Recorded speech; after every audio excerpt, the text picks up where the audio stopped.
Hi, everybody, and welcome to the second event in our online educational series about alternative voting methods, or should I say non-plurality voting methods. Today, we're going to be covering star voting with our subject matter expert, Sass, from the Equal Vote Coalition. Sass, I believe, is the operations something or other? Yeah, I'll go over it. Okay, cool. They'll introduce themselves, and with that, they can take it away.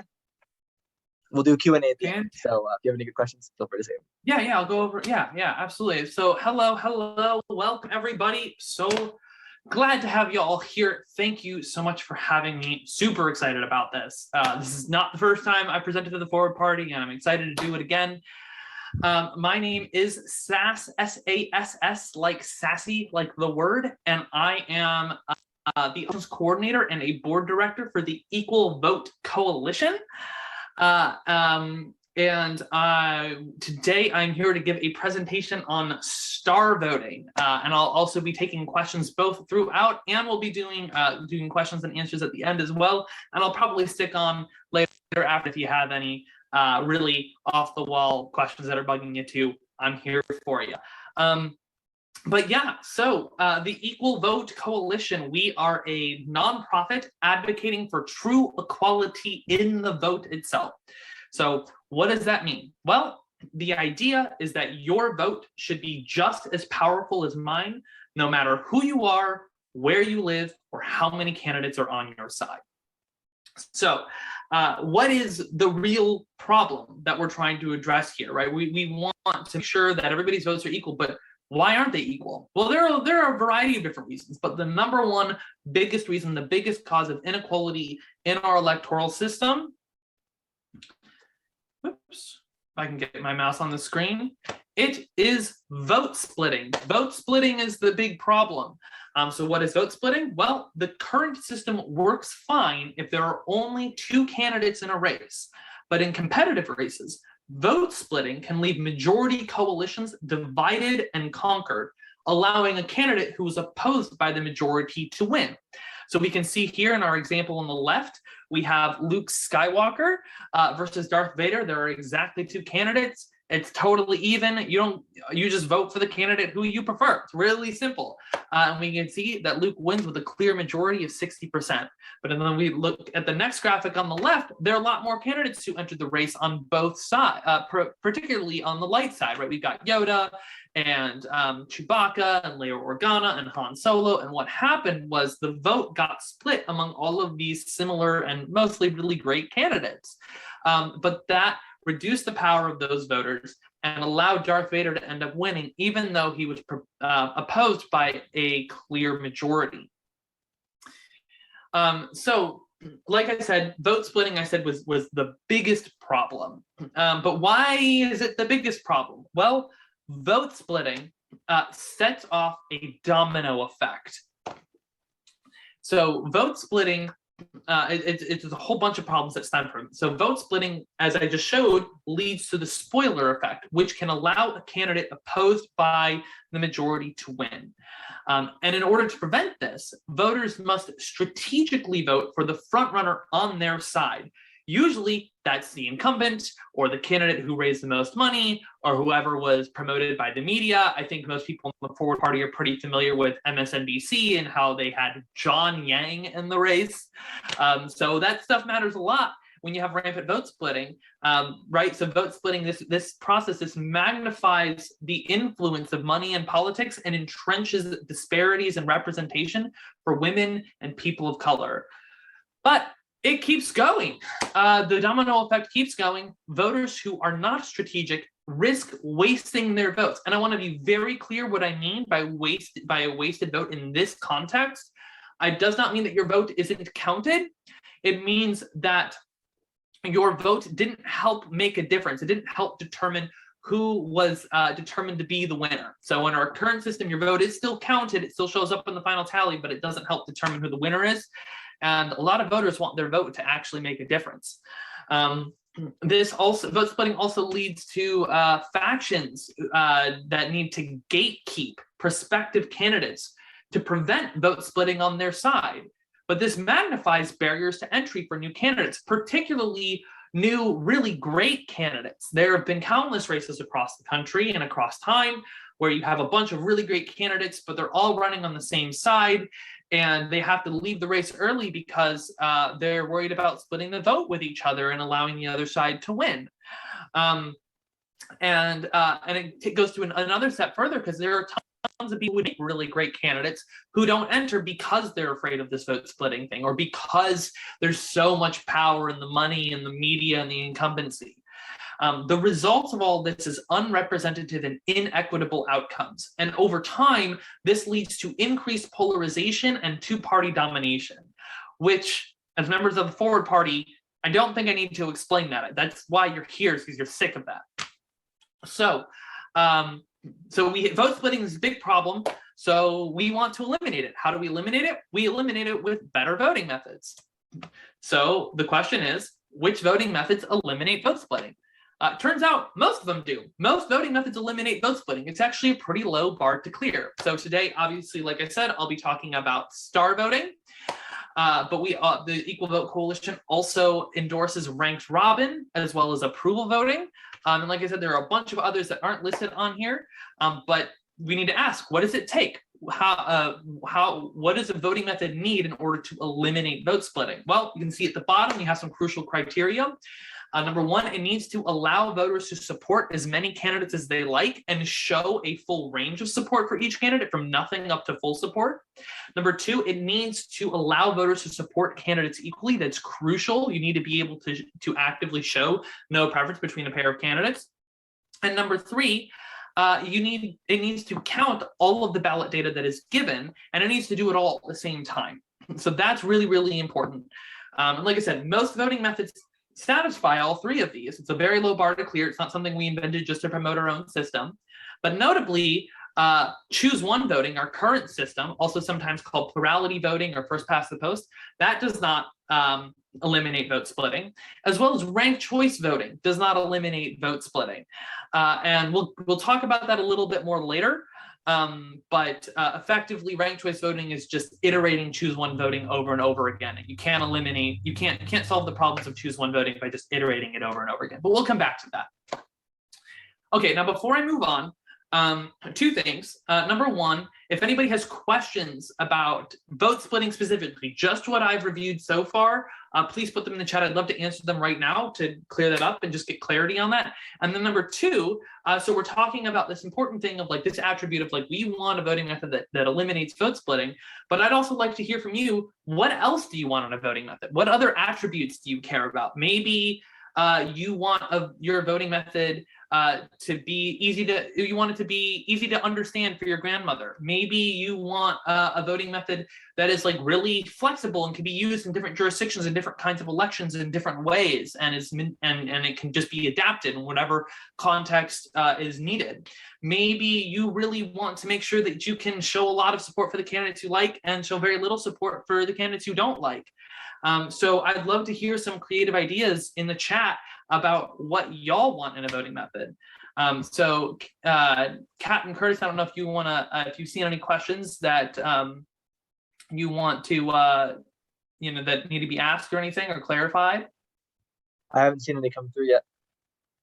Okay, cool. Well, so I've got the chat pulled up. Oh, here's a question. Let's see here.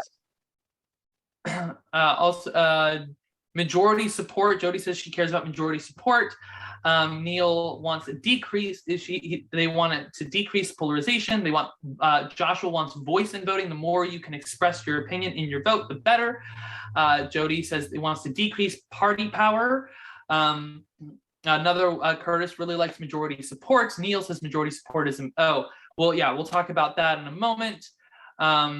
Kat, talking about the difference between ranked robin and ranked choice voting, we're going to focus on star voting during the presentation, but later on, after we clear questions about that, I'd love to talk about ranked robin and ranked choice voting. Vote splitting, Tim asks, under the current plurality method, is vote splitting limited to primaries? Absolutely not. Anytime you have more than two candidates in a race, you can have vote splitting. if you're only able to support one candidate at a time. So that's primaries, generals, whatever. It's only if you have like a top 2 runoff where there happens to only be 2 candidates in the race, that's when you don't have to worry about vote splitting. Betsy said vote splitting used to mean voting for a candidate from one party, but another candidate for another office from a different party. That made me very confused when you use that term. Okay, that's new to me. I've not heard that before, but okay, I see where you're coming from. I can see that interpretation. So that's not, when I say vote splitting today, that's not what I'm referring to. In my head, that's just a voter who isn't loyal to party lines. That's how I think about that. Neil says proportional representation. Caroline says fairly rapid determination of winner without lack of confusion or contesting of winner. Proportional representation. Concerned about the ease of understanding and don't care for the idea of nuance to the average voter. Proven that is constitutional. I want to minimize negative campaigns and to be in wide use, so not unknown. Okay, coolio. So let's go over what the Equal Vote Coalition cares about, what we are looking for in a voting method. Oops. We have 5 criteria that we want in a voting method. So first and foremost, number 1, we want a voting method that is simple. So we want it to be simple for voters. We want it to be easy to vote. We want it to be easy to understand how it is tallied. And we want the results to be clear and easy to understand as well. We also want it to be simple for election officials, right? So we want it to be easy to tally. We want it to be easy to implement, and we want it to be easy to audit, right? So we don't want to sacrifice any election security while we're upgrading our voting methods. That's really important. Second criteria is expression. So it is really important that voters are able to express their full opinion without being overwhelmed, right? So we don't want to sacrifice that first criteria of simplicity, right? We could allow voters to write a 1,000-word essay on every single candidate, and that would be incredibly expressive, but that would be, how do you tally that? It's way too much time and investment. The cognitive load is too high. So you want to allow expression up to within what we'd like to say is within the confines of cognitive load. And one of the bonus benefits of that is it gives us a lot of data to work with. But that brings us to the next point, which is honesty. We want a voting method that empowers honesty, and we want voters to understand and feel safe to vote their conscience. Right, we want to make sure that, so we get all this data, but we want to make sure that it is of high quality, that it is actually representative of what the voters truly believe. And we want to take it to the next step. We want to actively incentivize good voter behavior. So we want it to be not just that it's safe to vote your conscience, but that it is in your best interest to vote your conscience. And that is how it's going to work out best in your favor. But now that we have all this data, we have a high quantity of data, that data is of high quality. Now we need to make sure that we get the right results, right? So we need to use that data to get an accurate result. We need to elect winners that reflect the will of the people as best as possible, right? So this is a really important point. Any voting method can pick a winner. That's easy, right? The question is, are you picking the right winner? That is crucially important. So we want to make sure that we're using all this data, this high quality data, in an effective way to actually deliver accurate results. And then, of course, to bring it all home, equality. This is what the Equal Vote Coalition is all about. So number 1, it has to eliminate vote splitting, and we want to make sure that the system does not put some types of voters or candidates at an unfair advantage. So again, we want to make sure, according to the weight and worth of the citizens' vote, as nearly as is practicable, is the same. And that's a direct quote from a U.S. Supreme Court case, Westbury v. Sanders, 1964. So we want it to be that every voter has the same amount of power in every election.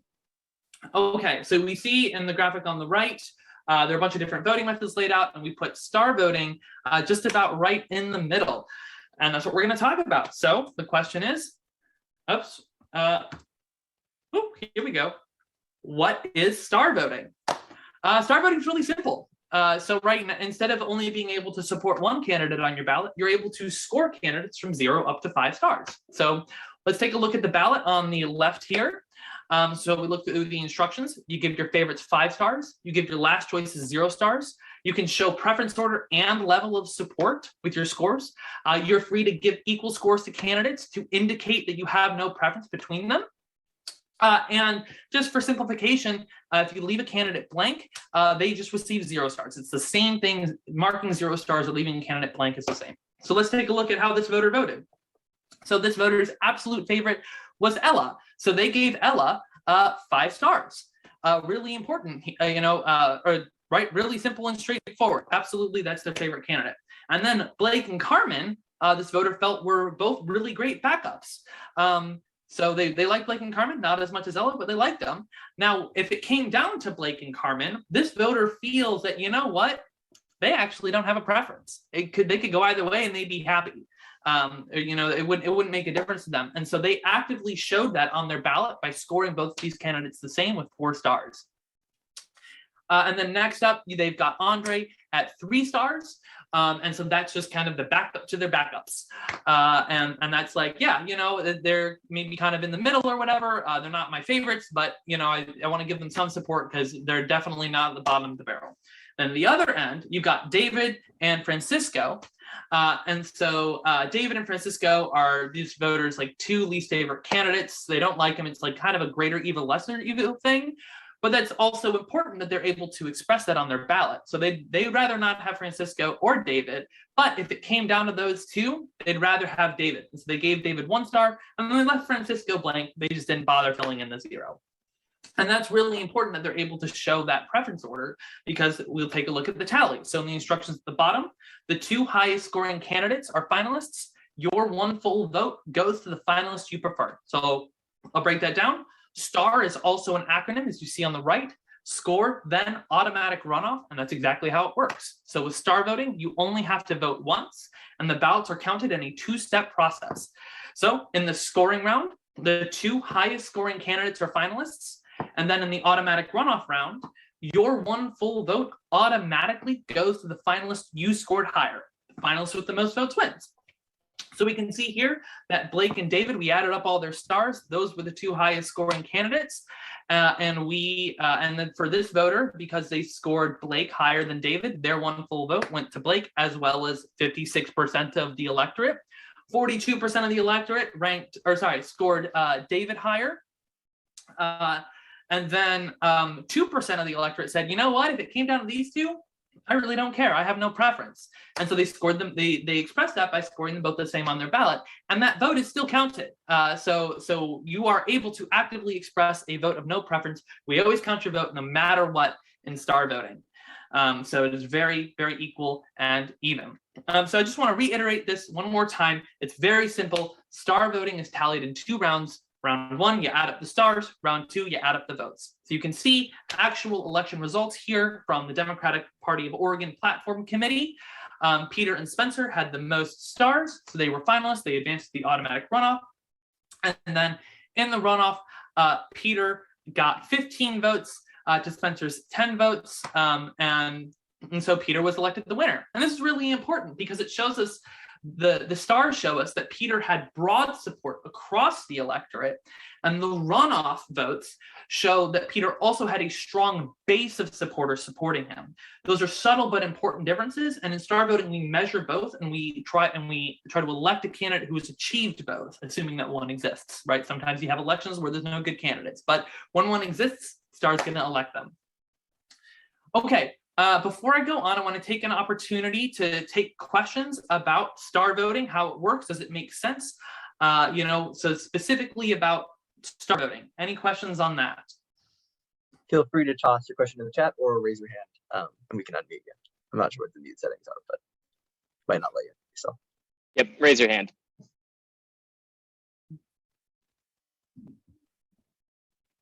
We've got a question in the chat, Sass. I'm scrolling through the chat right now. Cool. First from Jody on examples of places where it's used. Jody, examples of places where it's used? Oh yeah, absolutely. So it's used in a variety of organizations and businesses. It's used by the Independent Party of Oregon for internal elections, the Democratic Party of Oregon, obviously for their platform committee. They've used it to elect delegates for presidential elections. It's actually kind of sort of in a way being used all across the world, which was really incredible. So star voting was invented in 2014. So it's kind of the new kid on the block, but its growth has been explosive. So we host a website, star.vote, where anybody can host a star voting poll. The biggest star voting poll on there was actually done in Pakistan. We had no contact with them at all. We didn't even know they were doing it. We just came across it one day and discovered it. So the idea of star voting has really, really taken off at an explosive rate. No other alternative voting method has gained this much traction this quickly after its invention. It's been really, really cool.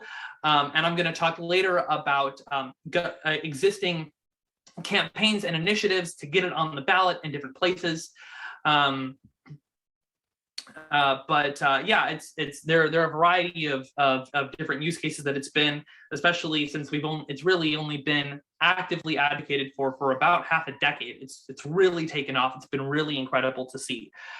So any municipalities in the United States?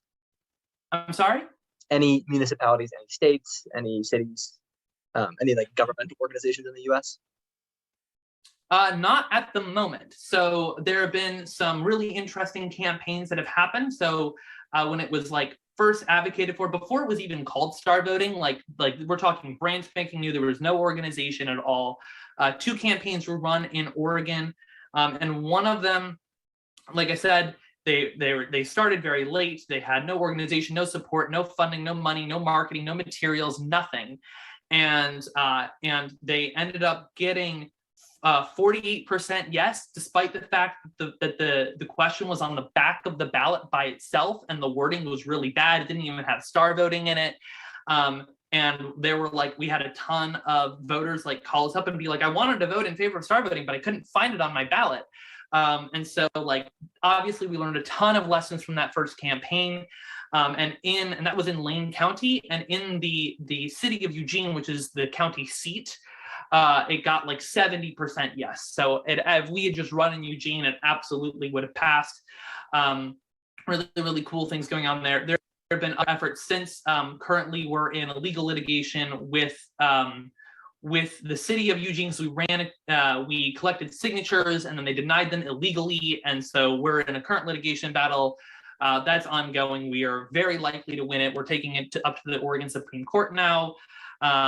So it has not been used in any government elections yet, but we are getting very close. And like I said, for how new this is, it's pretty astounding how fast it has happened. Oops. Any other questions right now? And I want to focus right now, because like I said, I'm going to come back later to where it's being used and stuff, about the actual mechanics of star voting and how it's being and how it works. Are there any on that? Yeah, we've got a question from Betsy asking, the second round involved actual votes versus stars? Question mark. Yeah. So your vote in the first round, it's only counting stars. It's not counting your actual vote, right? You only get one vote, and that happens in the runoff. So we can see here actually in these results, one thing that can happen, and this is intentional, this is by design, it's possible that the candidate with the second highest score ends up getting more votes in the automatic runoff round. And what that means is that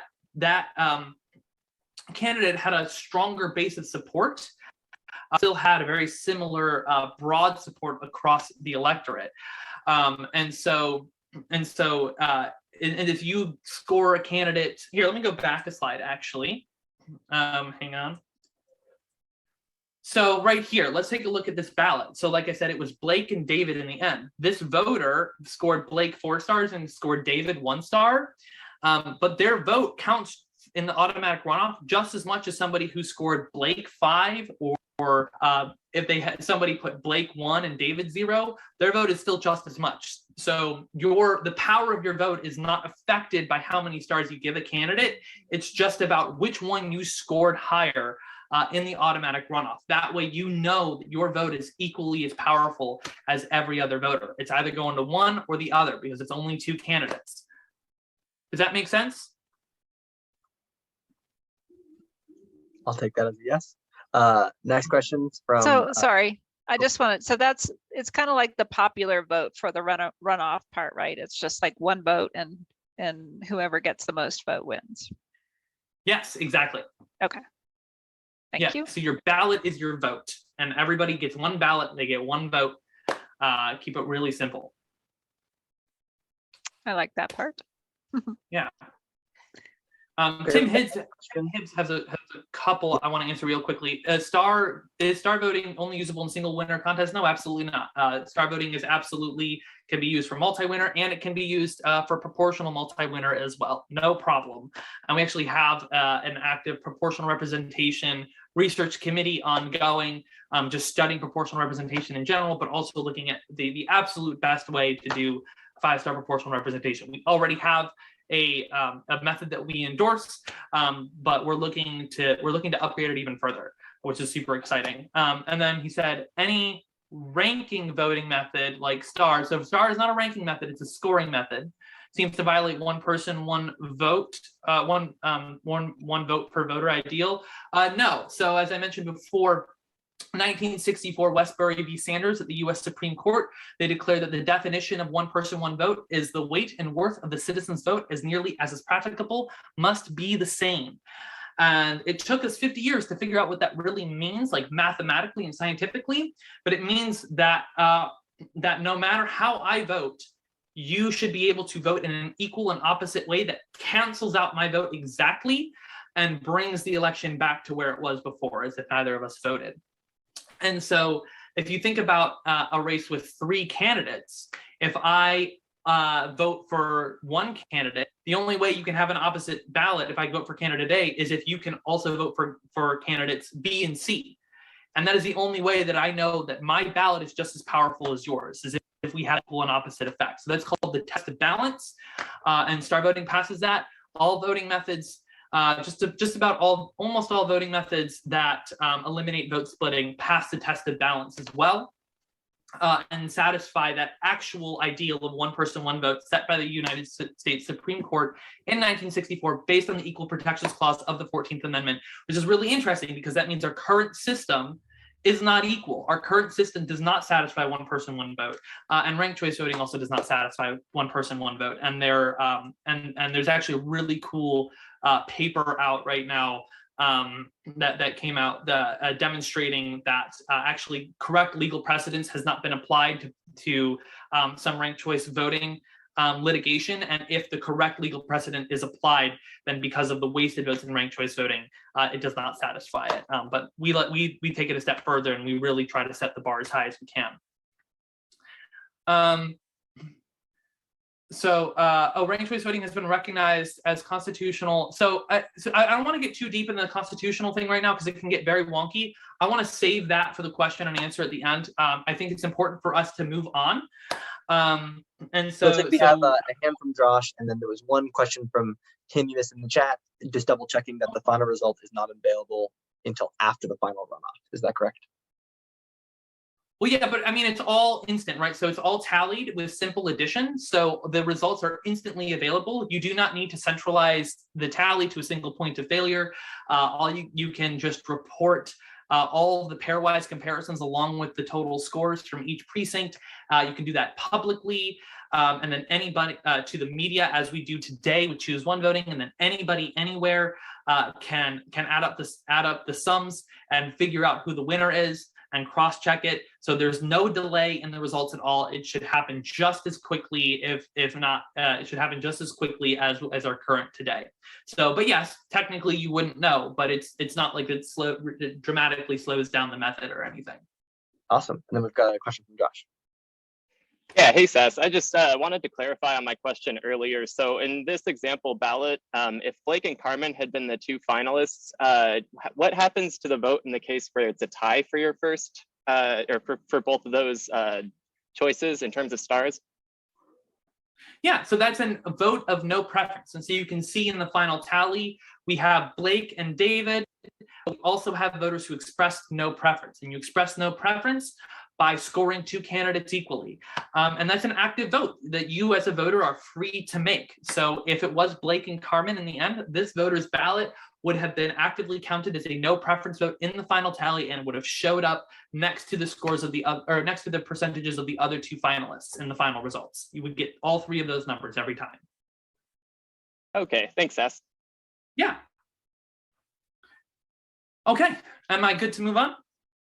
Yeah, I think there's a few more questions coming in, but we can get to those in the final Q&A. Okay, cool. So it is time to address the elephant in the room that people have been bringing up, which is ranked choice voting. What is it? What is ranked choice voting? I'm sure just about all of you have heard about this before, but let's just go through it. So ranked choice voting, voters, so you get your ballot, you rank candidates in order of preference. Equal ranks are not allowed, and candidates left blank are ranked last. So this voter ranked Aaron first, Carmen second, Diego third, Abby fourth, and Blake fifth. We don't know if like Carmen is a distant second or a close second. That data is that's just data you don't get when you do ranking, but it's still a significant bump up from our current choose one system, right? This is a lot more data that you can express, which is great. So how is it counted? We've got a great description here, very accurate description. It says votes are counted in rounds. In each round, your vote goes to the candidate you ranked highest among those still in the race, if any. Otherwise, your vote is discarded. If a candidate has a majority of remaining votes in a round, they are elected. Otherwise, the candidate with the fewest remaining votes is eliminated. So there's kind of 5 different things going on there, but I'm not going to dig into it because I think most of y'all are pretty familiar with it. But so in ranked choice voting, voters rank candidates, but most rankings given are not counted. It depends heavily on the order of elimination. So for this voter, let's say the first candidate to get eliminated is Carmen, and then it's Diego, and then Aaron gets eliminated. So their vote doesn't transfer to their second or their third, it transfers all the way to their fourth choice. And so they ranked Carmen and Diego, but those ranks were never used in any capacity, and they weren't able to help those candidates out at any point in the race. They got those ranks got discarded, and so this is selectively ignoring ballot data, which can skew election results, right? So those whose favorite is eliminated but their next choice isn't counted are unfairly disadvantaged. And then another thing that can happen in ranked choice voting is the candidate preferred over all others can lose. So what that means is the candidate who beats every other candidate one-on-one. So just like I said in the automatic runoff, with star voting, you compare candidates one-on-one. Oftentimes there's one candidate who beats everybody. Ranked choice voting sometimes doesn't elect that candidate who seems intuitively like they should be the obvious winner if they beat everybody else. And in ranked choice voting, elections with 3 or more competitive candidates are the most likely to fail. So we just saw this in Alaska, where Nick Begich was preferred over Mary Peltola and preferred over Sarah Palin, but the second choice rankings of those Mary Peltola voters and the Sarah Palin voters did not get counted at all. And so we weren't able to see until the full ballot data was released after the election was certified that Nick Begich actually was preferred over both of the others. And again, this isn't the only example. There have only been a small handful of ranked choice voting elections in modern US history with 3 or more competitive candidates, and a lot of them have had this kind of failure, actually at higher rates than what our models predict. So this is definitely an issue that you can run into with ranked choice voting. But let's look at some real world data here. So in 2012, there was an exit poll done in New York City that looked at voter behavior under alternative voting methods. And they did a couple of them, but right now I'm just going to focus on our current choose one voting and ranked choice voting. And as you can see, the results are effectively the same across the board. They're hardly any different. And that's because if there is a clear winner, ranked choice voting only counts voters' first choices. So choose one voting and ranked choice voting results looked almost identical and barely showed any support for the losing candidate. And I want to contrast this with the other ballots that they used.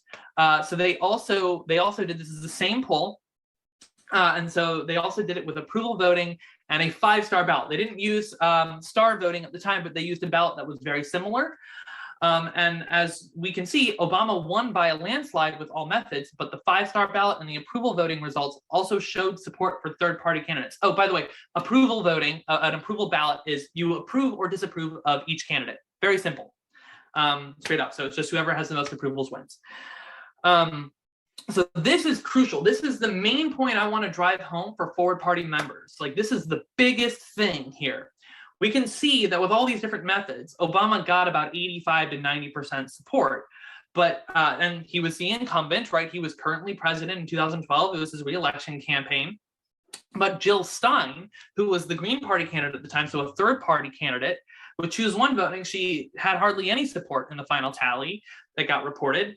But with both approval ballots and the 5-star ballot, she got around 50% support. This is really important. This is a big deal. This dramatically affects the voters, the electorate's perception of electability of a candidate. Even though Jill Stein wasn't able to win in this instance, imagine if voters were able to see that a third-party candidate got 50% support in a big election. That's a big deal, and it sets them up very strongly for the next election. So even if you can't win this one, it's really important to be able to see this accurate level of support, and that can only be done if voters are able, if you eliminate vote splitting, you hit those criteria, if voters are able to show a full range of support for every candidate, and all of that data is counted all at once, and it all shows up in the results. So this is really, really important. If you want to get a third party off the ground, it is super important that you can show that you are legitimate and that you have real support. But with Choose One voting, voters are limited to only supporting one candidate or one party, and they have to be strategic with that. But with approval or 5-star, they are able to support multiple candidates at the same time, and they can also show support for the forward party, which makes a big difference in the viability of the forward party. Okay, so I want to come back to our 5 criteria here. So let's go through it. Simple was star voting simple to understand. A lot of the questions that I had answered at that time, so a lot of them didn't really relate to the mechanics of it, but somebody had asked about, oh yeah, what's the no preference vote? And that's actually in the instructions. Equal scores indicate no preference. But in my opinion, I found it to be very simple. Voters have a very easy time voting, right? We're very familiar with it. It's a 5, rate 5 stars. The results are very straightforward. How many stars do candidates have? How many votes do they have? The finalists have? And like I said before, it's very easy to tally, implement, and audit. It doesn't require upgrading. In most jurisdictions across the US, you can use the existing electoral infrastructure, the existing scantrons. You don't need to upgrade anything. You don't need to centralize the tally. You can do everything with existing election protocols. It is easy to tally. It is easy to implement. It is easy to audit. It is very simple. It's all done with simple addition. Expressive. Vote that expressive within the confines of cognitive load. Again, there's a reason we use 5 stars for everything, right? It's because it's just the right amount. Voters are able to hold about 5 to 7 things, or people are able to hold about 5 to 7 things in their mind at a time to compare to. A 0 up to 5-star ballot gives you 6 distinct ratings. And so you're able to express that, but it's not overbearing for voters. Honestly, let me touch on this. And so we talked a lot about the automatic runoff and how your one full vote goes to the finalist you prefer. This is super important. So when you're filling out your ballot and you're thinking about, well, for whatever pair of candidates that ends up going to the runoff, I want to make sure that my vote goes for the candidate who I actually prefer. I don't want it to go to the other candidate. So if you try to switch candidates around and put certain candidates higher than others, it could very well backfire on you. And so not only is an attempt to vote strategically not going to work out for you, it is safe to vote your conscience because there's not any vote splitting in either of the rounds, and you are actively incentivized to vote your conscience. Honesty is the best strategy in this case. I'm going to come back to accuracy in just a moment. I want to go over a equality. So equality eliminates vote split. Like I said, I talked about the test of balance. And with star voting, everybody can vote in equal and opposite ways. And so the system does not put some types of voters or candidates at an unfair advantage. And then back to accuracy. So the winners reflect the will of the people as best as possible. Well, how do we measure accuracy? How do we know that a voting method is good at electing the right winners? Well, there are a bunch of different ways to do it. Here's one. So this is the voter satisfaction efficiency study done by Dr. Jameson Quinn, who went to Harvard to get a PhD in statistics in order to advance voting science. And studies like this one, what they do is they simulate realistic elections and then measure how often each voting method can be expected to pick the most representative winner.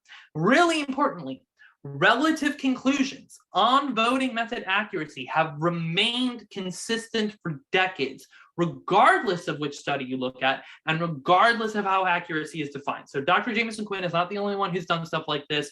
Dr. Warren Smith has done some really good models and measuring of accuracy. Dr. Keith Edmonds, Dr. Nicholas Tiedemann, and I could keep going on, Marcus Ogren, John Huang, and all of this is open source. You can get the code that they did for this on GitHub. You can run your own simulations. People are building voting methods simulators that are user-friendly, like Nikki Case, and you can see how different voting methods interact. You can see it not just in numbers, but you can see it visually and with things like diagrams. There's all sorts of ways to measure, but the key point is that across all of these different studies and all of these different ways of measuring accuracy, star voting has remained top tier across all of these, whereas choose one voting and ranked choice voting have really struggled. This is one really powerful way that we can look at accuracy. There are other ways of measuring it, such as like polling after the fact. But this is what we've got. So I've been going on and on and on. So I want to wrap this up and say, how can you help and what's going on in Colorado? So you can donate to support star voting campaigns at starvoting.org/donate. Like I believe I said we just launched an initiative petition in Oregon to bring star voting to the ballot for Oregon voters in 2024. We've already collected and submitted the first 1,000 signatures to the Attorney General, and is going through review. It's going to get a ballot title soon, go through more government bureaucratic processes, and then Oregonians will have the opportunity to collect 150,000 signatures over the following year and a half to bring star voting to the ballot for Oregon voters in 2024 so they can vote for better voting. It's not the only one going on. There are going to be local campaigns tied in with that. We've got things going on in Georgia, Pennsylvania, Delaware, California, Massachusetts could be a dark horse. We've got some really incredible activists there who are really doing some awesome work. New York is looking at some great stuff. And then other things you can do, you can sign up for our email list to get updates or to get involved or volunteer at starvoting.org/join.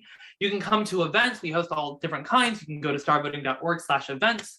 And then in terms of what's happening in Colorado, we have a slew of really incredible volunteers in Colorado who are advocating for star voting and doing all sorts of wonderful things, but they have yet to start a chapter. And we are primed and ready to start a star voting chapter in Colorado. All we need is for somebody in Colorado to step up to the plate and say, I want to help start this. And we have a ton of resources for you. So if you sign up to volunteer, we'll be in contact. You can tell me about all your hopes and dreams and desires about getting star voting to happen in Colorado. And we have like a 5-point leadership model that's been executed in other states and is working incredibly well. And we have all sorts of templates and things that you can use, tabling kits and all the other goodies that you could want. A ton of great support, and what I've really found is that volunteers for star voting are some of the most incredibly passionate volunteers I've ever come across. They get really passionate. They spend a lot of time. The amount of bang for our buck that we've been getting, the amount of work we've been able to do on our budget, I have not seen any other organization do the same, and it's because of our really enthusiastic volunteers. So it's been really exciting to see. It's time for us to lead on the issue, right? If you care about addressing polarization, about having a multi-party democracy, about ensuring that everybody has an equal vote, we can lead on this with star voting. You can learn more at starvoting.org. So that is the end of my presentation. Thank you so much for listening. I'm going to stick around, ready for Q&A. I guess I will stop sharing my screen for now. I may share again because some questions, the best answers use visuals, and I have so many visuals that I can leverage. So super excited to get into the next point, and I'm going to pass it off to Kat and Curtis to guide us along. Firstly, thank you. That was a fantastic presentation. I think we can all agree. Tons of information there. So big round of applause, be it just in your own head or on screen. Thank you. And then we can go ahead and start taking questions. There's a ton in the chat, but feel free to also raise your hand. And looks like we have our first from GM. And I'll kind of intermix the chat ones as we go.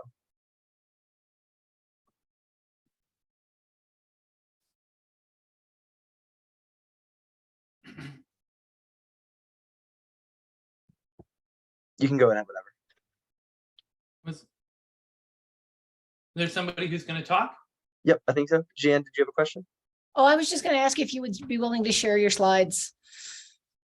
Oh, absolutely. Yeah, I can get that. Right now, there's a ton of extra slides in there. I'll yeah, let me make sure.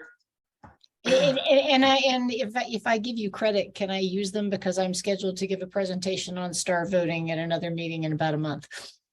Oh, absolutely. And please get in contact with us. We can help with that. We can be there to back you up. We can go do a little training and stuff. And actually, at the start of November, I remember the exact date. I think it's the first Thursday. We're going to do kind of we're just going to do it basically just a star voting presentation. It'll be a great opportunity for presenters. But actually, let me throw my email in the chat. It's just sass@equal.vote. Okay. So y'all can, feel free to send me an email if you want something or need something, need resources, whatever it may be. And we can connect and I can get you whatever it is you need. I absolutely want to support you. Awesome. Thank you so much. Yes, of course. Great. Next up, we got, I think it was T-Man or T-Bone. Was it T-Bone? Tim himself? What a question.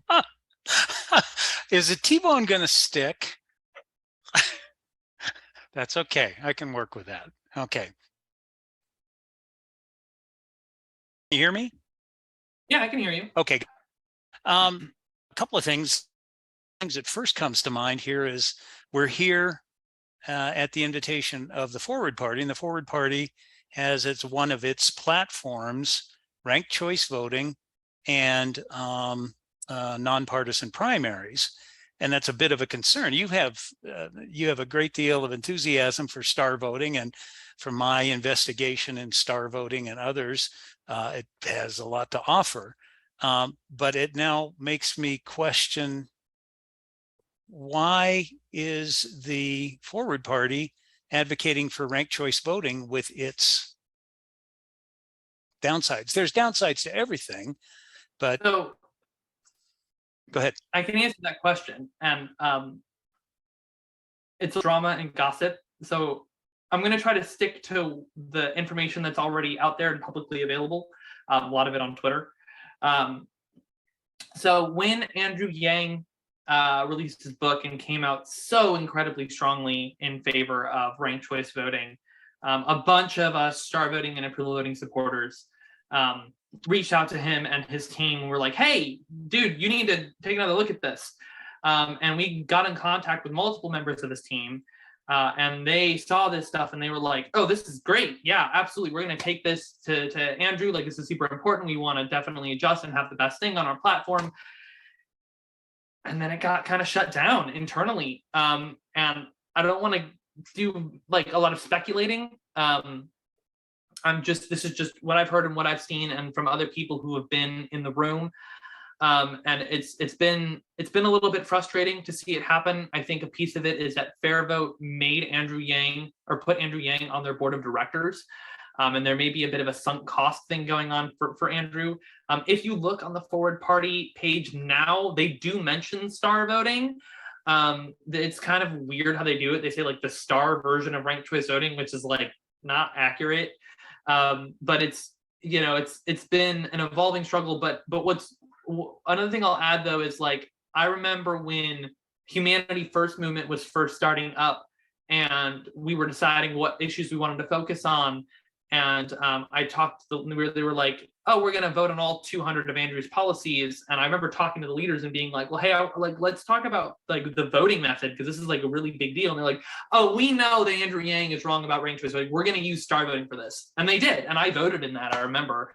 And so what really happened during his campaign is Andrew Yang brought his supporters to the question by saying ranked choice voting. And then a lot of his supporters came to the conclusion on their own that really star voting was what they wanted to support. And so it's been a very interesting and wild ride. But like I said, this isn't the first presentation I've done about star voting to forward party chapters, and they're more expressing interest. And it tends to be a pretty one-way street. Once people go to star voting, they don't go back to ranked choice voting, not really, in my experience at least. And so it's been, if it was easy, it would already be done. That's so sorry to give you a I don't know if that's a satisfactory answer for you or not, Tim.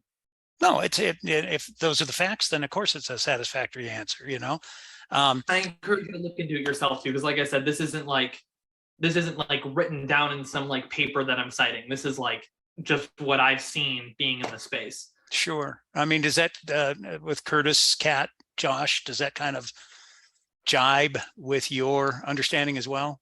Yeah. So it's evolving maybe, huh? Yeah. After the merger, right, when we took the stance on kind of not having a rigid policy platform and instead agreeing on where we're going and being flexible how we get there, the one thing that remained from the old platform was RCV and open primaries.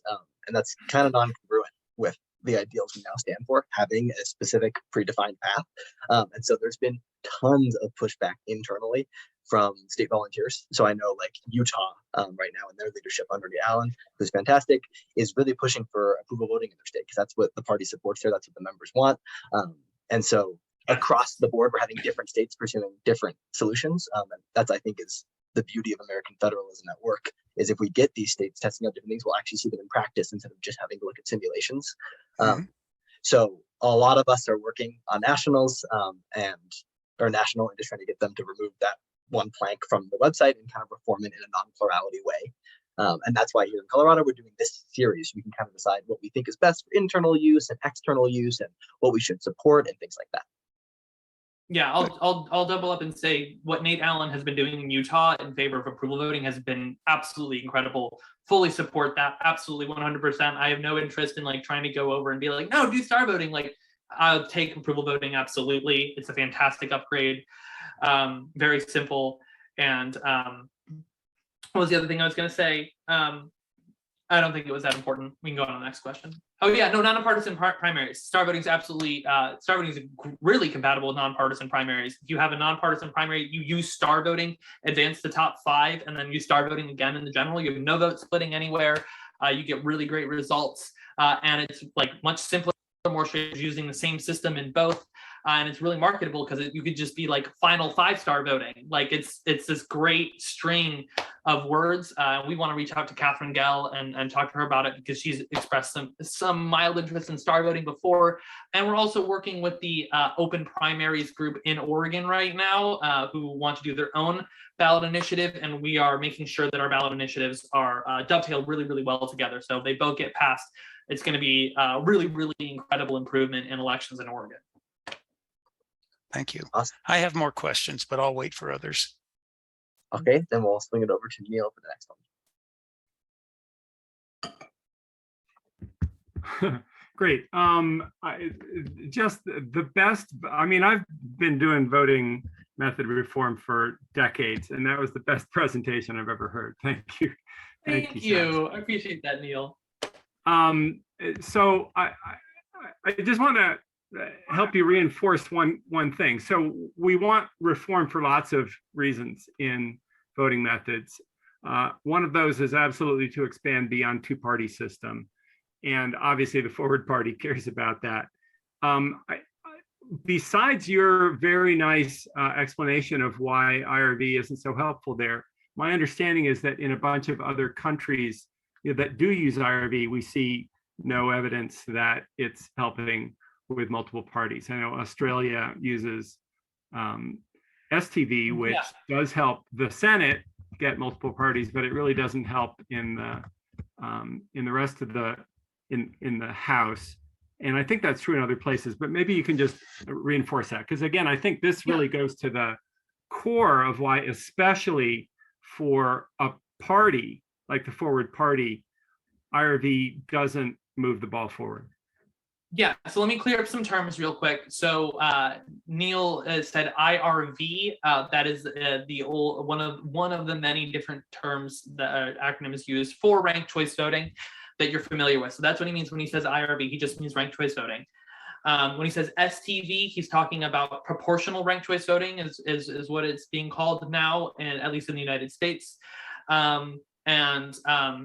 Really interesting, actually. If I may, I'd love to talk about the history of ranked choice voting really quickly. So in 1788, Marquis de Condorcet, who is a huge name in voting science, we named an entire class of voting methods off of him. He considered what we now call ranked choice voting with that tally, that sequential elimination tally, and then he considered it only to condemn it. So he wrote about it and he was like, this is not good. And then in 1850, Thomas Hare invented the single transferable vote, which is now called proportional ranked choice voting. And at the time, that was a really good, what we call a candidate list proportional representation system. I think today it's kind of mediocre compared to the much better systems that we have developed since. But then what he did is he thought about, oh, what if I apply this system to the single winner case? And he thought about it and he said, oh, that's really bad. Don't do that. You lose the quota rule and all the great effects from that. And then all these other bad things just stick around. And then 20 years later, an architect, I forget his first name, but his last name was Ware. So there's Hare in 1815 and Ware in 1870. He was an architect with no mathematical background. He saw the single transferable vote, proportional ranked choice voting, and he applied it to the single winner. He did no mathematical analysis on it. He showed it to his friend who just happened to be have a lot of local influence, kind of like a mini celebrity or whatever. And then he showed it to John Stuart Mill, who was their local politician in England. And he was like, oh yeah, this is cool. And then they promoted it. And that's how it gained popularity. And as Neil said, it's been used in Australia for a long time. Some of the implementation details were not great, to be fair. But while STV has helped some, the proportional ranked choice voting has, the single winner ranked choice voting has not helped them break two-party domination in Australia. And so again, I want to point to look, if you're a third party and you want to gain some traction, it's really important that you pick a voting method, that you advocate for a voting method that's actually going to do that. And you can do that without remorse. You can do that without being like, oh, I want to manipulate the election results in this way. No, the reality is that a fairer, a voting method that is more fair does help to promote third and fourth parties. So that's my little blurb on that. Really important to understand the full history of ranked choice voting. Helps to put a lot in perspective. That's a great history. Let me just jump in and say I try to avoid the term RCV because it obscures differences that are critically important. And so you've mentioned that IRV is the single winner form. STV is not bad at all. In fact, quite a good multi-winner form. But there's a multi-winner form used in Utah that is awful. It's worse than the single winner stuff. And yet it's still called RCV. And so the use of that term, is a modern invention. It confuses a lot of the issues. So that's why I try to stick to the tried. I'm not going to get into the semantics of it. I actually don't feel as conflicted about it as I used to be, because I've now realized that instant runoff is also a terrible name for that method, because they're not instant runoff, it's sequential elimination. It's single winner, single transferable vote. And you know what? If people want to call it ranked choice voting, we're not really calling anything else ranked choice voting. Everything else, all the other ranked methods have a proper name. So I don't really mind. And I'd rather just. But they're calling the stuff in Utah RCV, and that's. I know. I know. Yeah. A really bad thing, because it conflicts with a pretty good system. Let's move on. Let's give other people an opportunity to ask questions. Thank you. Great. I actually had a question, and it's a little bit in the weeds, so forgive me if I'm just reading the situation wrong. That's fine. But, I can handle it. The first round and the way it selects a final two, to me, creates an incentive to not vote honestly as a voter. And so if you think I have, I can give between 1 and 5 stars, and we're counting the total number of stars.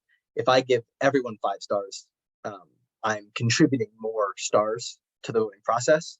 And so let's say one faction chooses to rate all of their candidates as high as possible, whether or not, like basically remove their own personal nuance between their own candidates and give them all 5 stars. They could drown out another faction if all of their faction lies and goes 2-star heavy. Is that a good reading of the situation?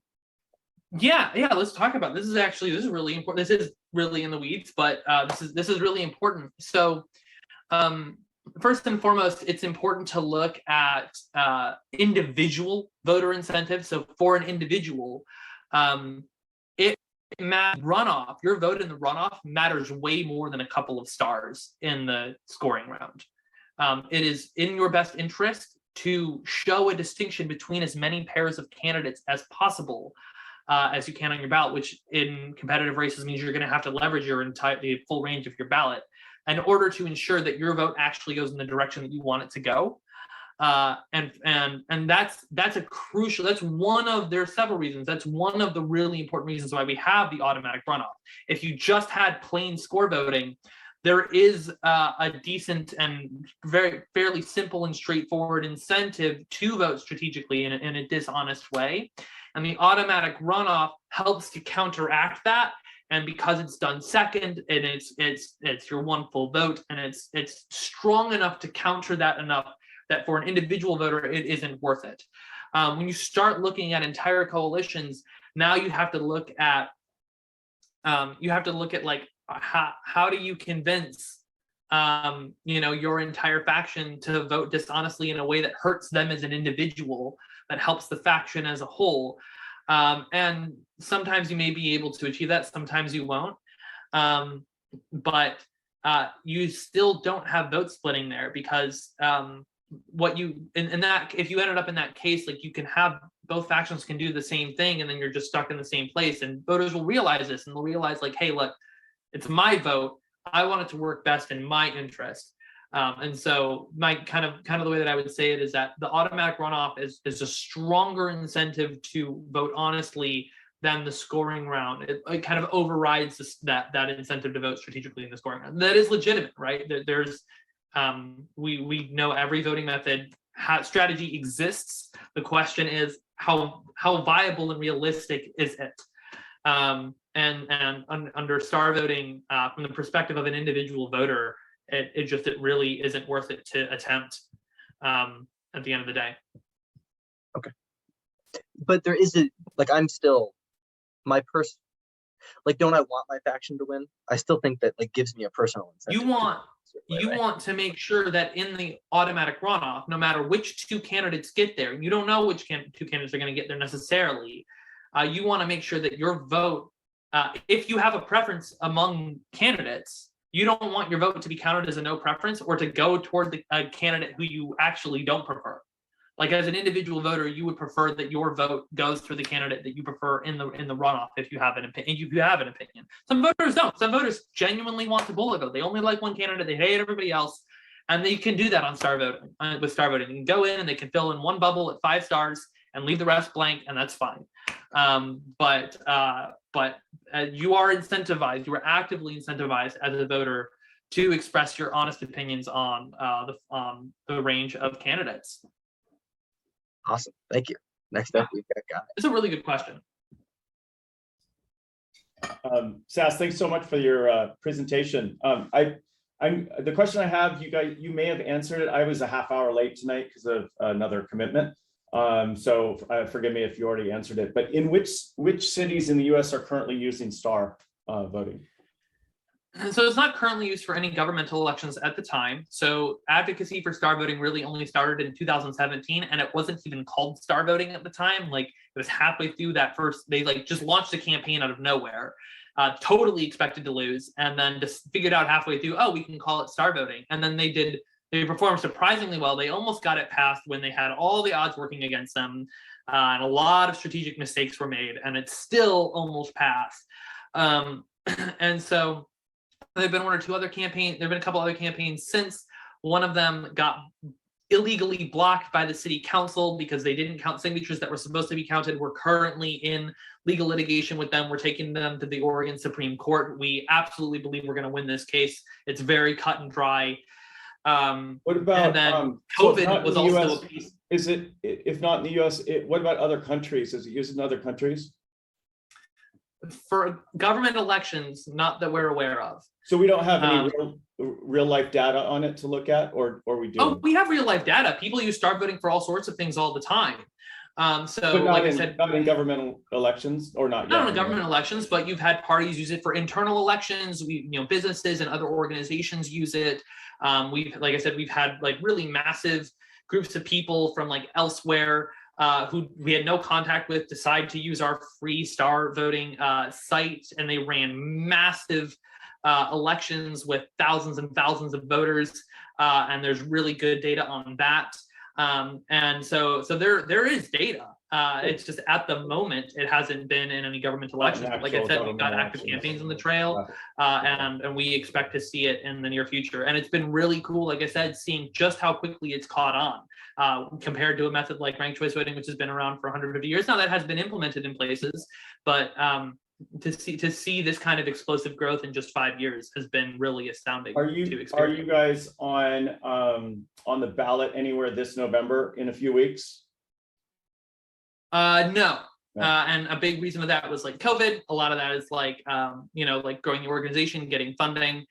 So we're not going to be on the ballot anywhere November 2022, but we expect to be on the ballot in 2024. Cool.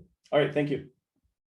Or maybe even sooner, actually, now that I think about it. We might run a local campaign that might be on like a primary in 2024, or maybe in November 2023. So that'll be really interesting to see. Cool. Thanks. Cool. Floor is open if anyone else has any questions. Some got buried in the chat. So if you had a question in the chat and it got buried, feel free to repost it or raise your hand. We'll make sure we get to it. Can you talk some more about using existing voting systems to run star elections? Yeah. So for starters, like it's very easy to, if you're doing paper ballots and you're hand counting, like I said, it's all just addition. It's very easy. So you fill in your bubbles like I showed. And then what you do is you go through, you count all the ballots and you count up the stars for all the candidates. And then once you've determined who your two highest scoring candidates are, then what you do is you take all your ballots and you go through one by one and you put them into one of three piles. You put one pile will be the first finalist who scored higher, another pile will be the second finalist who scored higher, and then the third pile is vote of no preference. And then between the two finalists, whichever pile is biggest, that's your winner. But if you're using something more sophisticated, if you're using electronic voting machines that mark a ballot, it's a simple software upgrade. And the Scantrons that are already in use all across the country, most of them, and we've talked to the election vendors about this, most of them can absolutely support can support what the information that star voting has.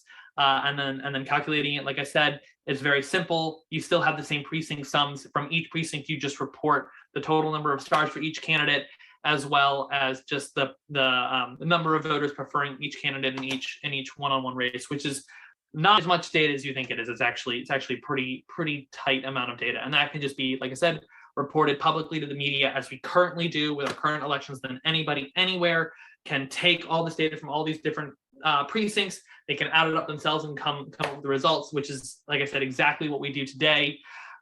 It's the risk limiting audits process is very similar to what we currently have, and we have a whole page on that detailing exactly everything and how it goes and the statistics and the numbers. So it is we've done the research, and it's we have recommendations for what systems we think are best. But it is compatible with current Scantron technology that's being used everywhere, and so you don't need to upgrade in most cases.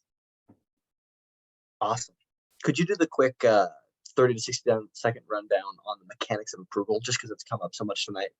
Yeah, approval voting is very simple. So instead of all it is changing the instructions on the ballot from choose one to choose one or more. So you're able to bubble, instead of bubbling next to just one candidate, you bubble in next to as many candidates as you like, or all the candidates you approve of.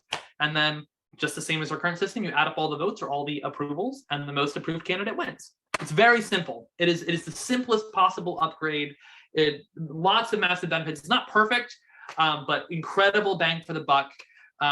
And we, it's super easy. It's already being used in Fargo, North Dakota, and St. Louis, Missouri. It's going to be on the ballot in November 2022 in Seattle, which is super exciting. And there are some other prospecting campaigns, which I can't talk about. I have some insider knowledge I'm not allowed to share. They're waiting for the press release. But really cool things happening with approval voting. It's really simple, really great. Awesome, thank you. We've got another question from Tim in the chat.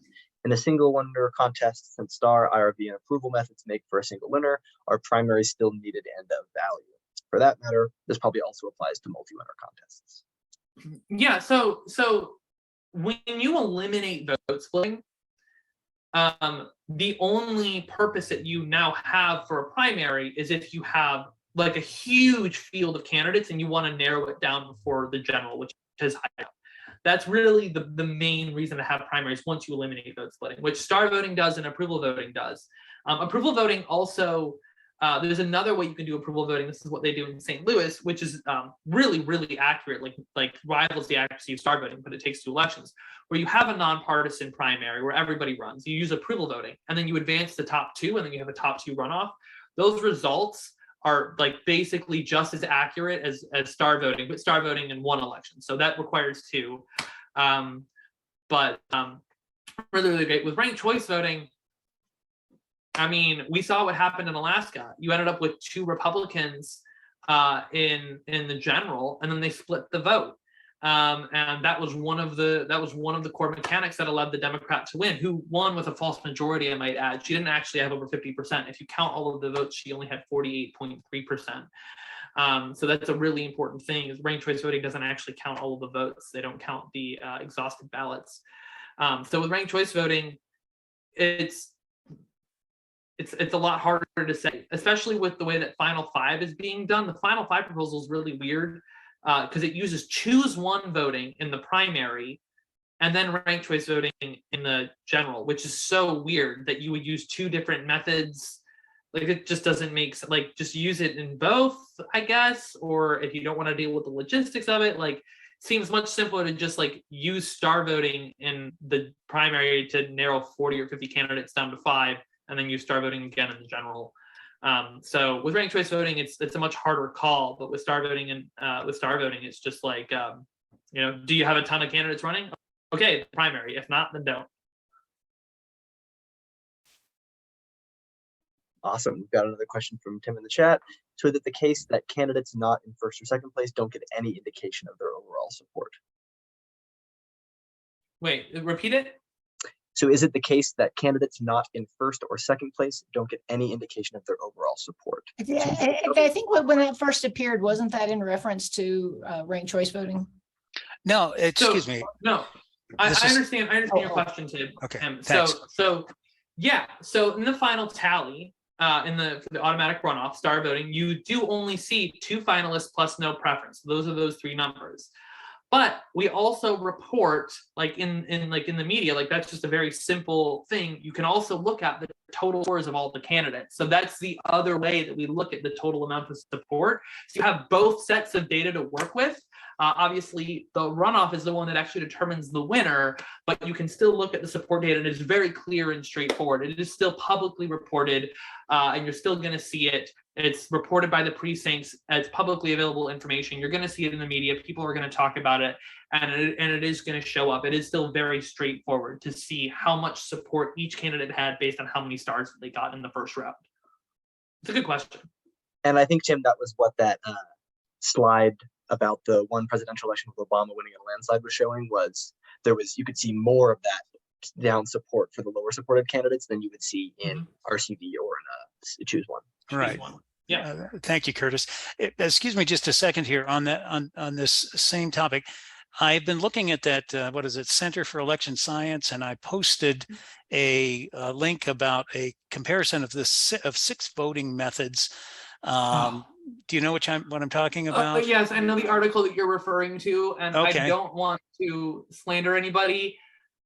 this has been a very big point of frustration for us because that was posted by the executive director of the Center for Election Science against the wishes of the board of directors and everybody else who works there. And he has been asked multiple times to either amend, to change it or to take it down. And we've been promised that that would happen and it hasn't.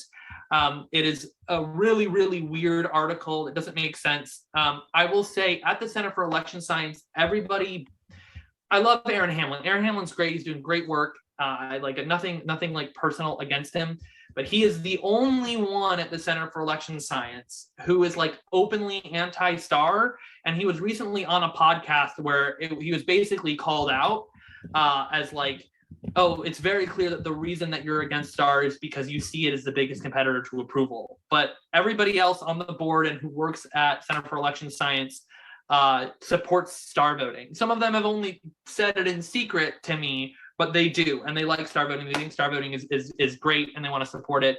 And so it's not slander against Center for Election Science. Center for Election Science is doing incredible work.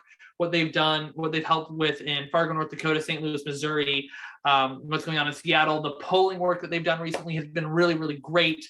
They've done some really great rebranding around approval voting to make it even simpler and more accessible to reach an audience that voting method reform has really missed.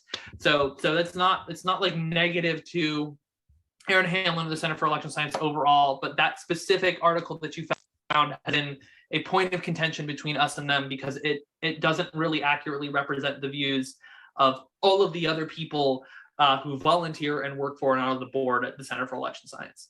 Isn't that interesting? Okay. I know. We're trying.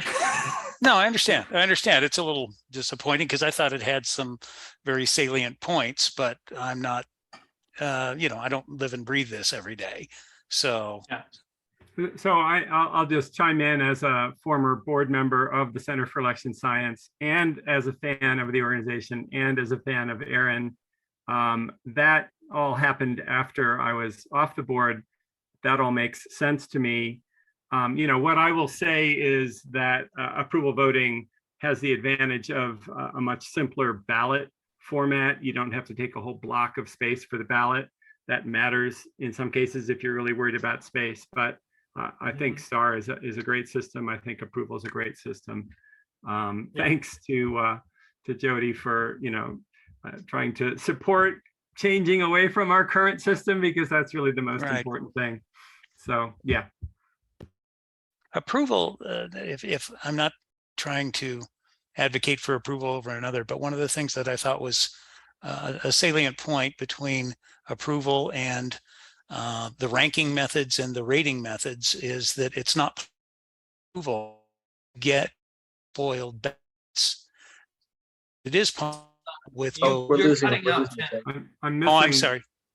Say that again slowly. Okay.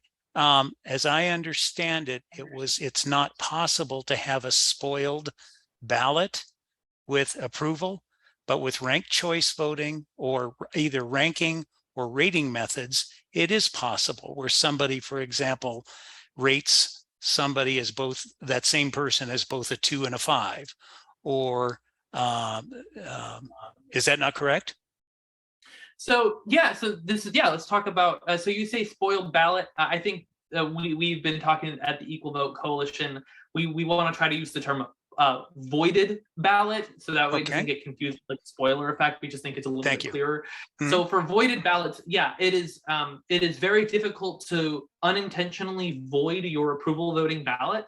And I would also say the same thing of star voting. So we have protocols in place for how to deal with star ballots that are marked in a weird way. So if, and the most important thing is that you just pick a methodology and you're consistent with it. So we have a recommendation. So our recommendation, if a voter scored the same candidate, both 2 and 4 stars, we would count that as a 4-star rating. And again, you could go the other way. You could do some kind of average. There are other things you can do as long as you pick one and stick with it. That's what matters. Another way that a voter might fill out a ballot in a weird way with star voting is they fill in all of the extra bubbles. So if they score a candidate 3 stars, they fill in the 0, the 1, the 2, and the 3. We count that as a 3-star, right?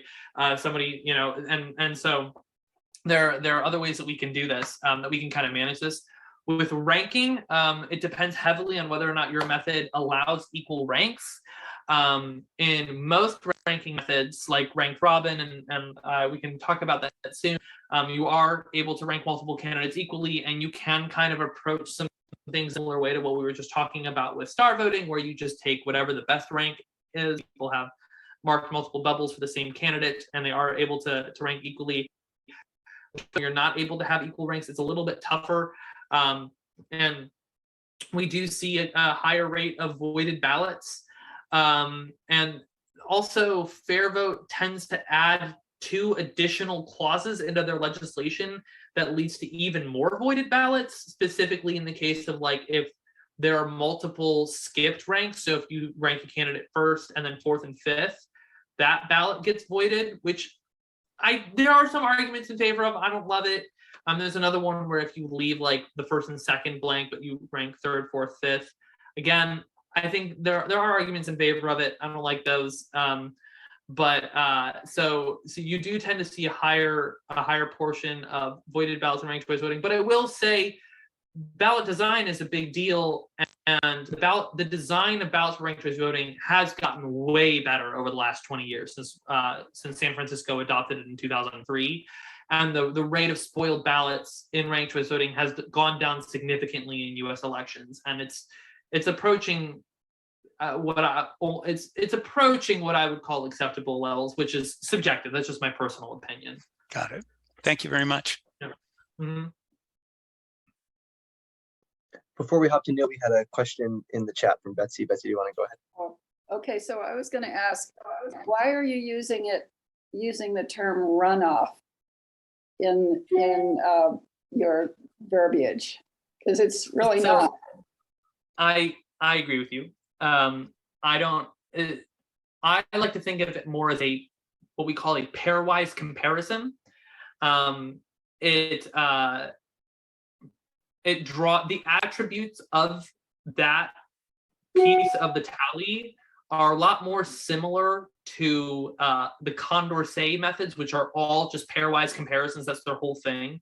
The attributes that star voting gains from that, what we call the automatic runoff, but that pairwise comparison, look a lot more like those attributes than it does like a real actual top 2 runoff. There are other reasons that there are good reasons, like mostly marketing reasons that we do it. So if for a jurisdiction that is required to elect a candidate with a majority, first and foremost, no voting method can guarantee a majority winner, because a majority winner doesn't always exist.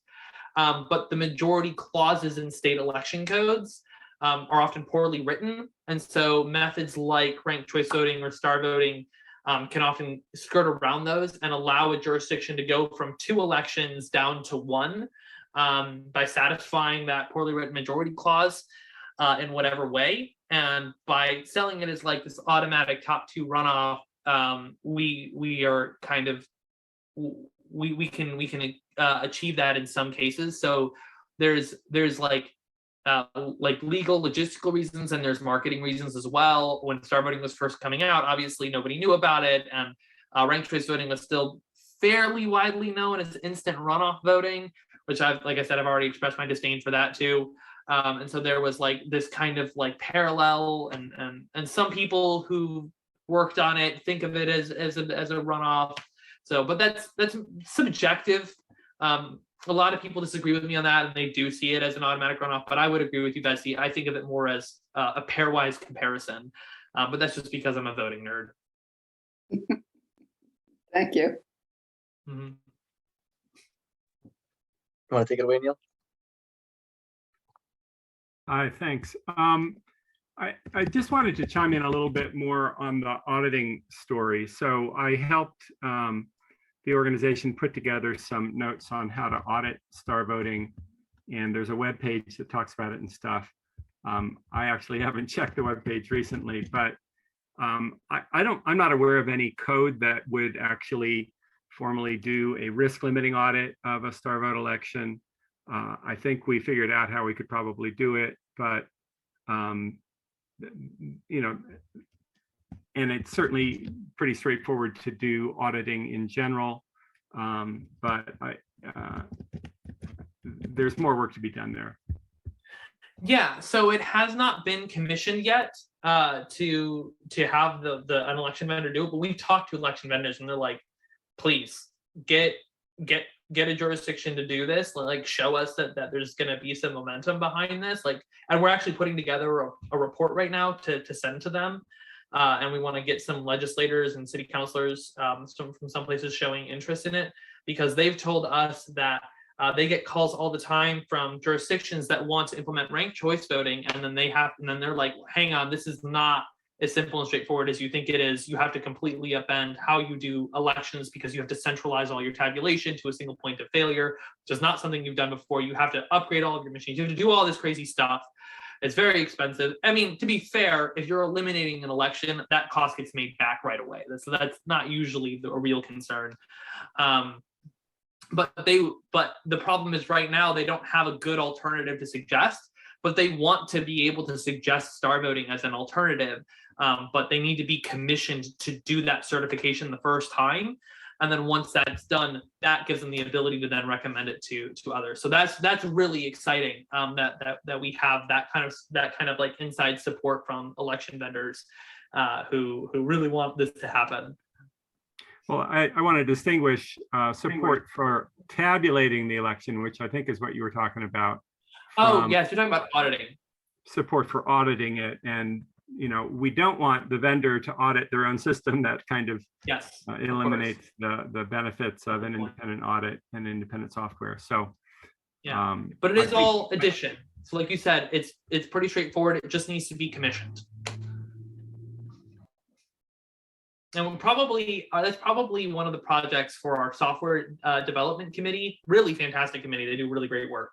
And so I think that's on their list of things to do, is to like really prepare that and have it ready to go to make it really easy for whoever implements star voting first. And there are some dark horses out there, man. Worcester, Massachusetts almost had it recently. Like it was like their city council was about to pass it out of nowhere with like a week's notice. We were like, oh my God, where did this come from? It was crazy.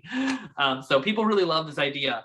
And it's like it's just waiting to crack through. You just need to get over that next hump, and that's what we're focused on right now. Fantastic. Do you have any other questions? Somebody wanted to talk about ranked robin. Are they still here? Who was it?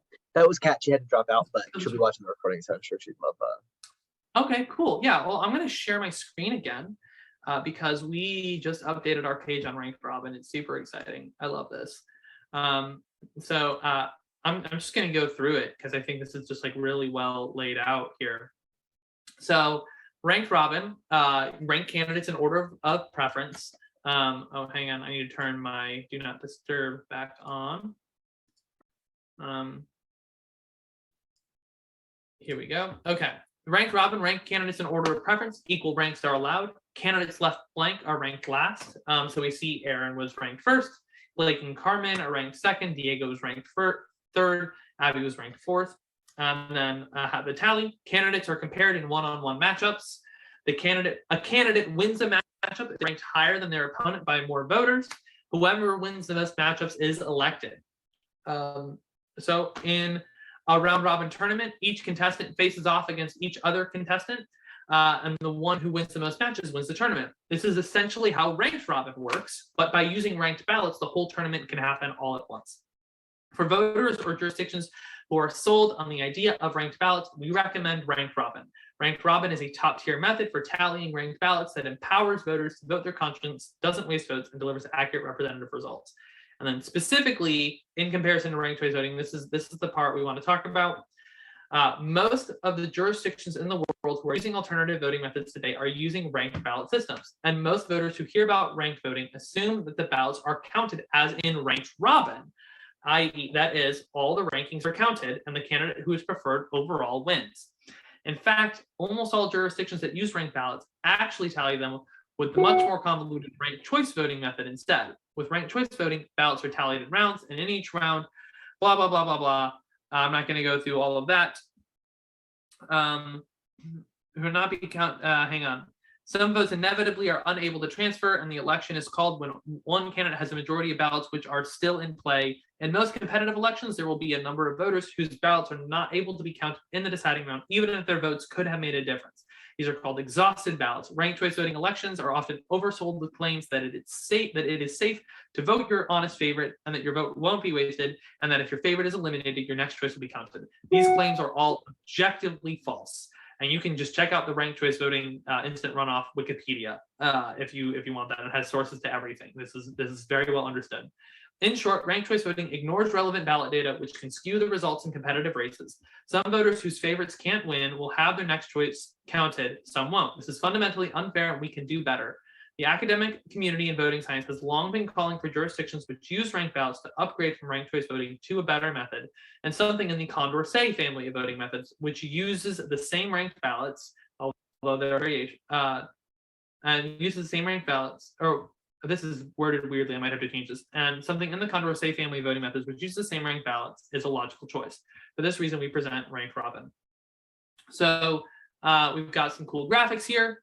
Right, candidate matchup. A candidate wins a matchup if they're ranked higher than their opponent by more voters. So Abby wins this one, Carmen wins against Abby, Diego wins against Abby, Carmen wins against Blake, Diego wins against Blake, Carmen wins against Diego. I don't include Aaron in this, but it's just 4 more. The results, whoever wins the most matchups is elected. So we can see Carmen won the most matchups, she got elected.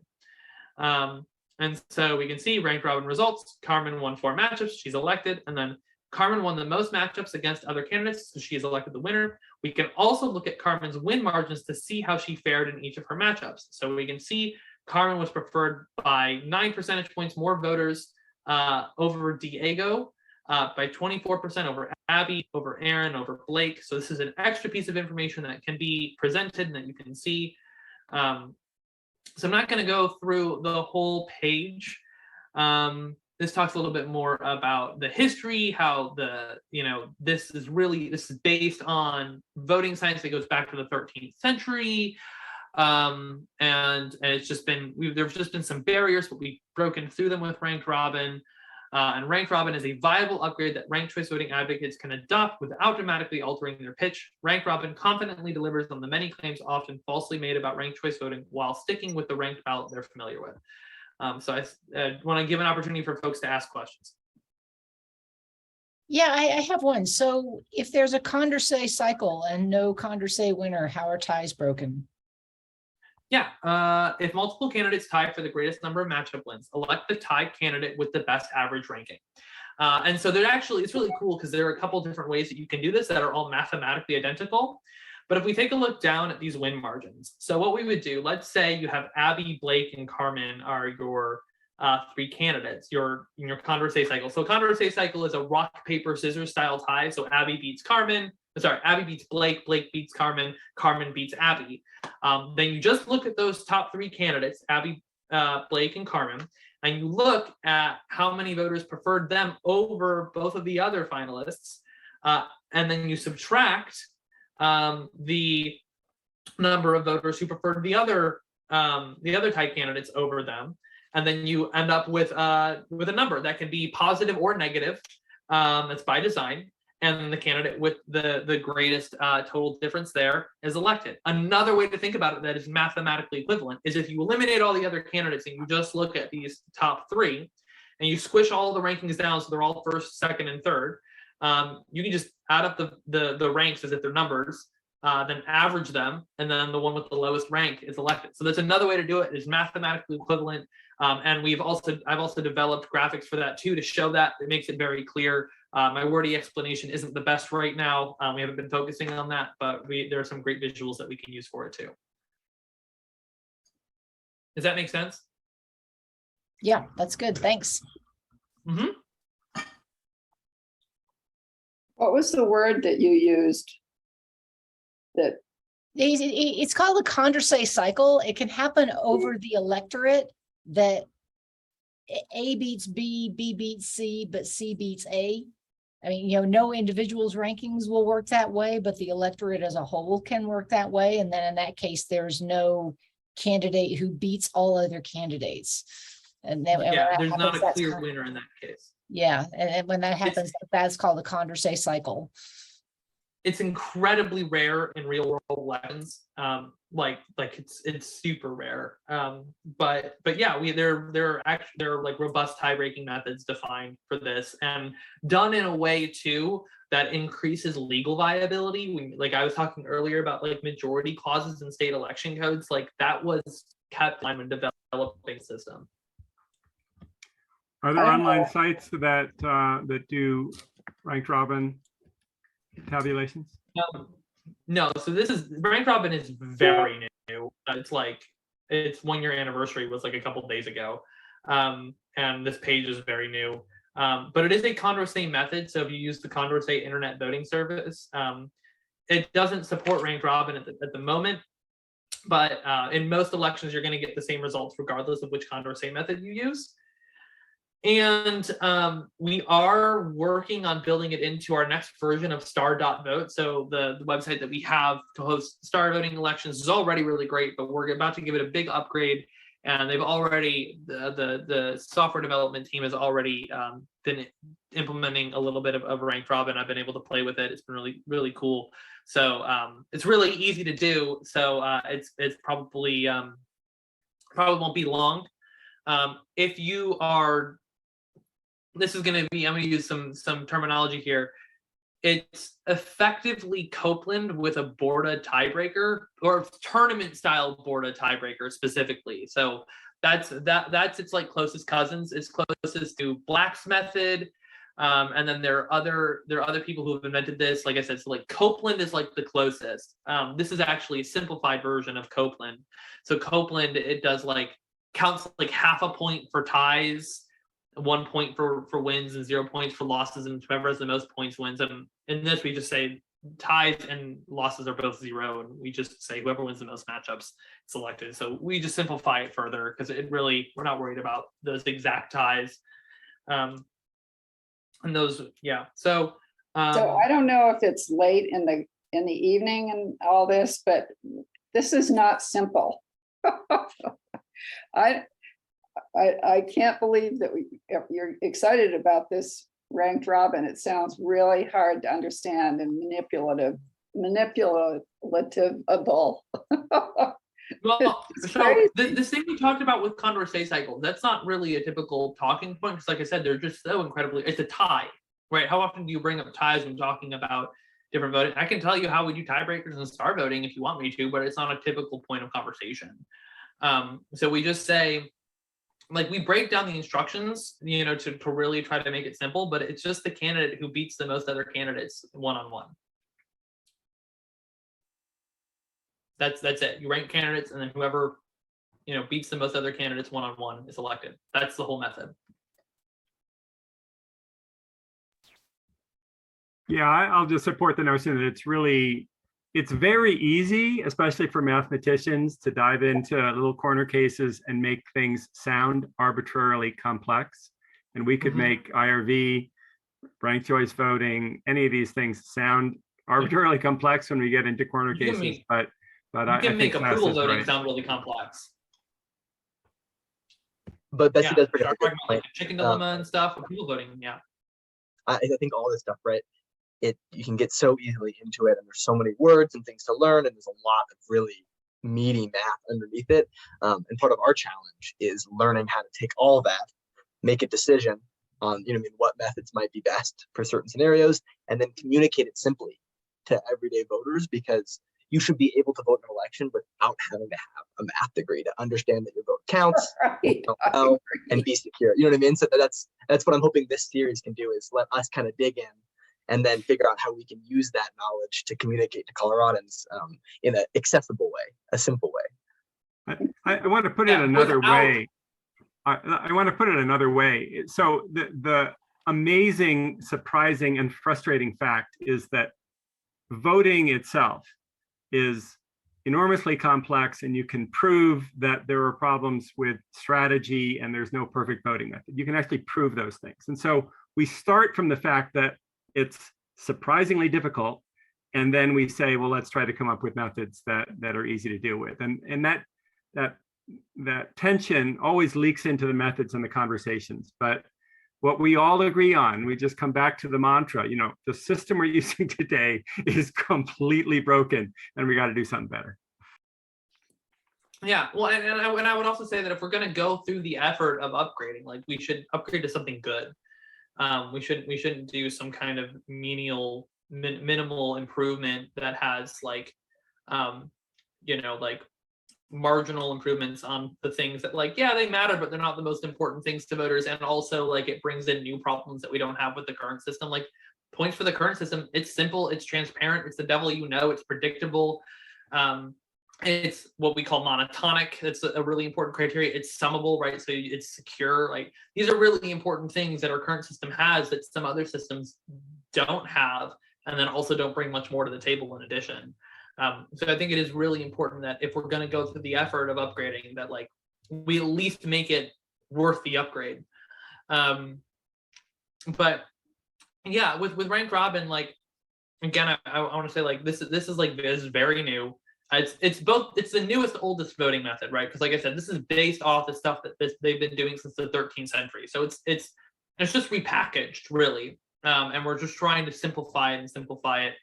But a really important point, the other really important point I want to make is that like yes, we want to be able to sell this stuff to voters simply, but we don't want to do it in a way that is dishonest, and we don't want to leave out important things that they need to know and understand that affect the way that they vote and the way that they experience the system.